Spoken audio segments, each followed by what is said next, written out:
حبايب قلبي الحلوين، ازيكم عاملين ايه؟ يا رب تكونوا بخير. النهارده فيديو جديد بقراءة جديدة. الفيديو النهارده هيكون: هل عندك معجب في الطاقة الحالية بتاعتك حواليك؟ مين هو الشخص ده؟ عايزين نعرف مين الشخص اللي معجب بيك في الطاقة الحالية. آم، القراءة دي هتكون بأول حرف من اسمك انت أو باختيار الأحجار. الحجر الأول هيكون الحجر التركواز.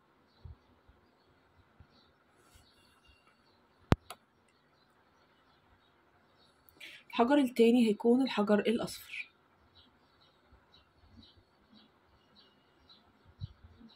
أو بأول حرف من اسمك انت. القراءة دي تصلح طبعا لكل طاقات السنجل أو منفصلين. آه، كمان تصلح لطاقات اللي هم في إعجاب أو في طاقة كراش، يعني أنت معجب بشخص أو حاسس إن في شخص معجب بيك. ممكن تشوف فعلا هل الشخص ده معجب بيك ولا لأ، لو طلعت صفاته طبعا. والقراءة هتكون بأول حرف من اسمك أنت. طيب، لو انتوا أول مرة تشوفوني ياريت تنوروني بالسبسكرايب في القناة وتقولوا لي بتتابعوني منين. وكمان لو حد محتاج يحجز قراءة مدفوعة يتواصل على رقم الواتساب، هتلاقوه في الديسكريبشن بوكس أو في التعليق المثبت الأول. تعالوا بينا كده نبتدي مع الحجر التركواز ونشوف طاقتك سريعا. طاقة مجموعة رقم 1. أوكي. شايفة ان انت في طاقة تواصل يمكن مع شخص الفترة الحالية، او عاوز شخص يبعت لك مسج، او عاوز تبعت مسج لشخص. شايفة كمان ان انت بتحاول، او يعني زي في طاقة ايه، انت معجب بشخص بس مش بتبين. انت في طاقة مراقبة ليه بس مش بتوضح ده. او يمكن تبقى عاوز جدا ان الشخص ده يبعت لك مسج، ولما يبعت لك مسج تتقل عليه. شايفة ان طاقات منكم كتير. يمكن دلوقتي انت كنت في ظروف مثلا، او كنت في مشكلة وابتديت ان انت تطلع منها وتقف على رجليك من اول وجديد تاني. شايفة كمان ان انت محتاج للرعاية في حياتك، محتاج ان حد يكون جنبك، واقف جنبك، خايف عليك، بيهتم بيك. وممكن تكون عندك مشاكل في العيلة، مشاكل في عيلتك مع والدك مع والدتك، او مشاكل في العمل في الفترة الحالية. او لو مفيش مشاكل في العيلة او مشاكل في العمل، فانت في مشاكل داخل نفسك، يعني في صراعات داخل نفسك. ممكن يكون قلبك عاوز حاجة وعقلك عاوز حاجة، وانت مش عارف تمشي مع مين بالظبط. اوكي. طيب، دي بالنسبة لطاقة مجموعة رقم 1. هنشوف مين الشخص ده.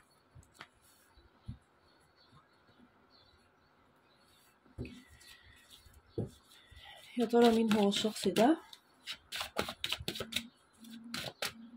أهم صفة فيه.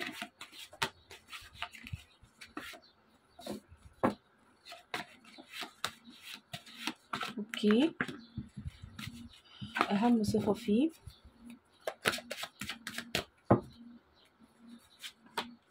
أو أهم ما يميزه. كمان عايزين نعرف شخصيته عاملة ازاي.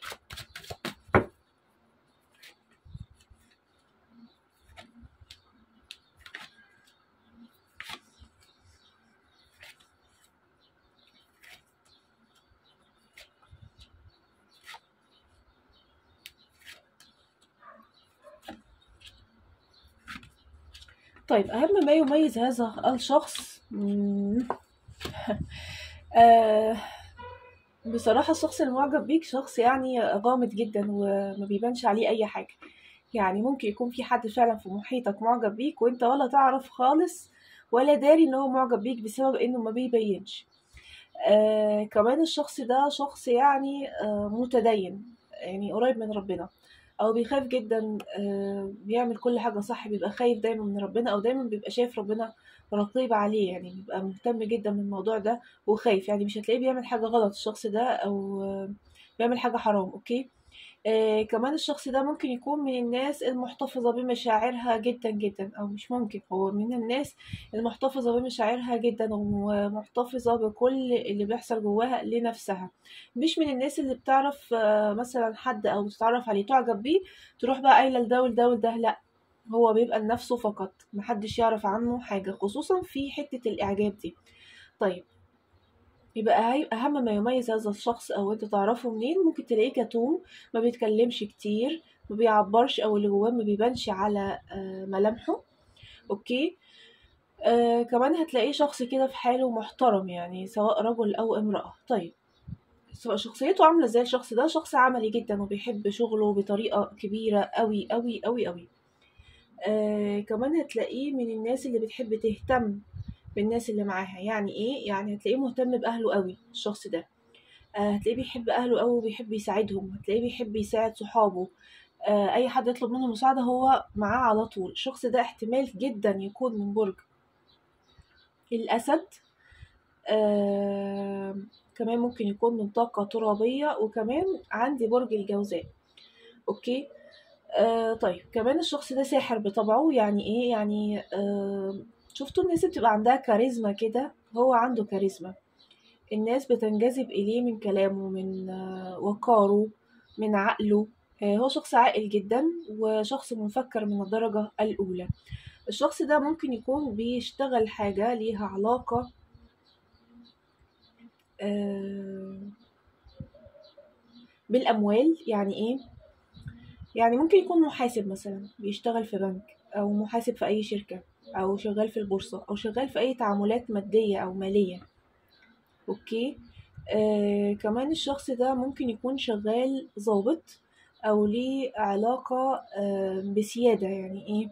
يعني هو كلمته مسموعة في المكان اللي هو فيه، عنده سيادة. يعني أنا شايفة إن الشخص اللي معجب بيك ده شخص تقيل قوي وكاريزما، وعنده كده طلة حلوة، وعنده مكانة، يعني من الأشخاص اللي مكانتها عالية. شايفة إن مستواه المادي كويس ما شاء الله، وهو من الناس اللي بتحب شغلها قوي وشخص طموح في شغله قوي. الشخص ده معجب بيك حاليا، وبيبص عليك وبيراقبك وبيشوف تحركاتك وبيحسب كل حاجة بدقة. يعني زي ما تقول كده، هو عامل عليك مراقبة قوية، وبيشوف كل حاجة انت بتعملها، وكل حاجة ليها عنده رد فعل. يعني بيشوف انت هتتوافق معاه ولا لأ، وعملت كذا يبقى انت من نوع كذا. يعني هو مش من الأشخاص المفكرة قوي ومدققة قوي في كل حاجة حواليه، خصوصا لو هو معجب بشخص أو شايف إن الشخص ده ممكن يكون متوافق معاه في المستقبل أو في بينهم قصة حب. هو شخص عملي من الدرجة الأولى، ولكن كمان ما ننساش إن هو شخص برضه عنده مشاعر، ومشاعره يعني قوية، مش مشاعر كده على الطرف، لأ. هو شخص مشاعره قوية، ولكن في الأول أو لفترة كبيرة بيقعد شخص صامت كده ومش بيبان عليه حاجة، وكل اللي بيبان عليه إن هو شخص يعني عملي قوي. أوكي. ممكن يكون الأرقام دي في تاريخ ميلاد هذا الشخص رقم 4، ورقم 5، ورقم 2، ورقم 10، ورقم 4 تاني، ورقم 10 تاني.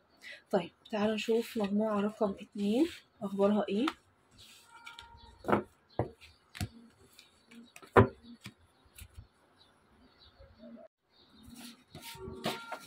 أول حرف من اسمك أنت. تعالوا نشوف طاقتكم دلوقتي عاملة ازاي. طاقة مجموعة رقم 2.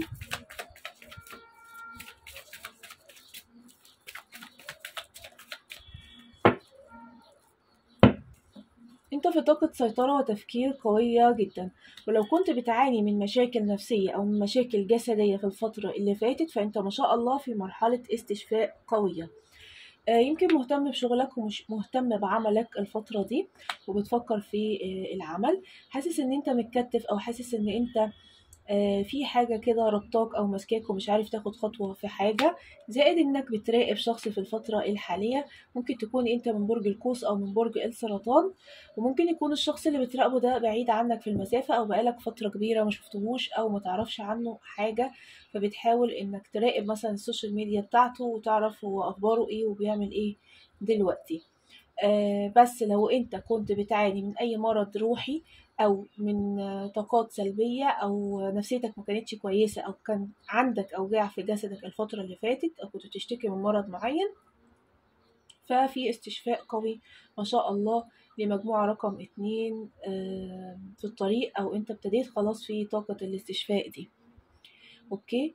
في رقم عندي 4 ورقم 3، في رقم 4 ورقم 3، فممكن تكون دي أرقام تهمك في حياتك أو تاريخ ميلادك مثلا أو شهر ميلادك. أوكي.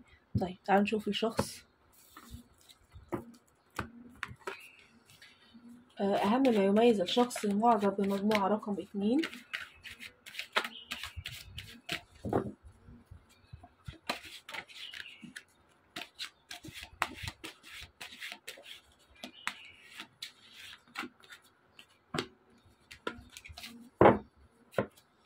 أهم ما يميز هذا الشخص، وعايزين نعرف شخصيته عاملة ازاي.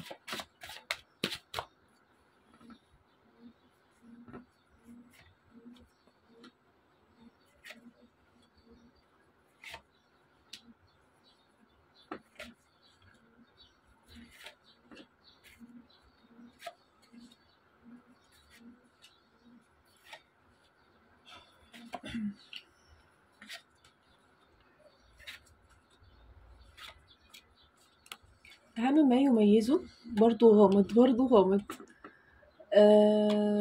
الشخص ده في طاقة غموض، أو هو شخص مش بيبان عليه حاجة. يعني مش عارفة، مجموعة رقم 1 ومجموعة رقم 2، انتوا الاتنين اللي بيراقبكم أو الشخص المعجب بيكم شخص غامض.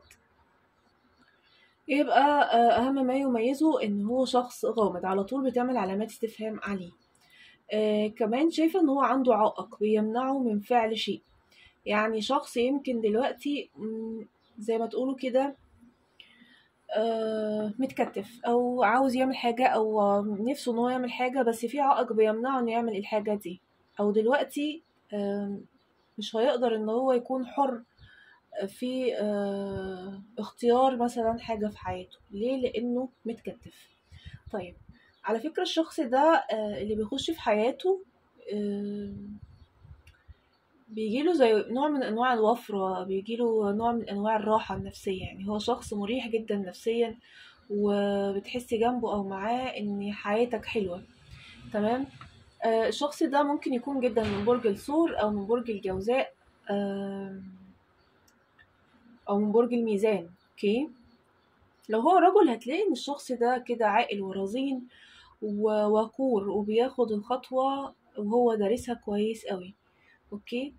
وهتلاقيه من الأشخاص برضو اللي هم ما بيحبوش المفاجآت، ما بيحبوش حاجة تبقى أمر واقع عليهم، لأ لازم ياخدوا وقتهم في التفكير. شخص حكيم، ويمكن من الناس اللي بتدي نصيحة كويسة قوي. يعني هو من الناس دي. كمان لما بيجي يدور على الحب، ولما بيحس بالحب أو بالإعجاب، بينجذب للأشخاص اللي شبه روحه واللي زيه واللي شبهه في كل حاجة. بينجذب للناس اللي زيه، ويمكن اللي حياتها مشابهة لحياته. ممكن يكون في بينكم اختلافات، لكن حاسة ان روحك شبه روحه، او فيها منه. اوكي. لان انا شايفة ان في عوائق او اختلافات في العلاقة دي، وشايفة ان ممكن يكون من ضمن هذه العوائق انه بعيد عنك في المسافة. الشخص ده بيراقبك جدا فوق ما تتصور. اوكي. بس ما بيبانش عليه خالص. وعلى فكرة الشخص ده من ساعة ما دخل حياتك وانت دخلت حياته، وهو بيفكر فيك جديا، سواء هو رجل او امرأة. هو بيفكر فيك جديا. ده هو طالع لي كارت النايت اوف بنتكلز والكينج اوف بنتكلز. يعني الشخص ده عملي جدا. وكمان طالع لي الايس اوف بنتكلز. يعني من الاول خالص هو عملي، مش مثلا كان اتعرف عليك ابتدى ان هو يقرب منك مثلا بهدف انه يتسلى او يتكلم معاك شوية او كده. لا، هو فعلا كان منجذب اليك جدا. ولو الشخص ده ما بتتكلمش معاه دلوقتي، فهو بيراقبك وبيبص عليك. وكمان يمكن يكون بيبعت لك رسائل روحية. اوكي. وكمان ممكن يكون بيحلم بيك كتير.